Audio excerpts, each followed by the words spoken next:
Hello guys, स्वागत है आपका हमारे इस नए ब्लॉग में। और आज है होली का दिन। हम लोग होली खेल के जा रहे हैं पोखरे में नहाने के लिए। आप लोग देख सकते हैं।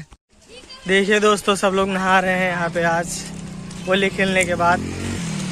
उधर यहाँ पे भी सब लोग नहा रहे हैं। हम लोग भी जा रहे हैं नहाने।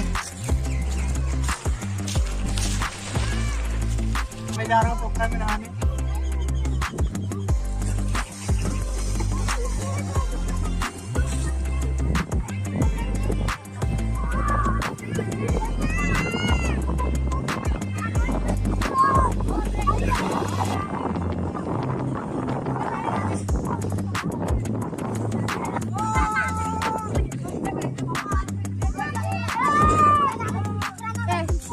Aray, que Dios.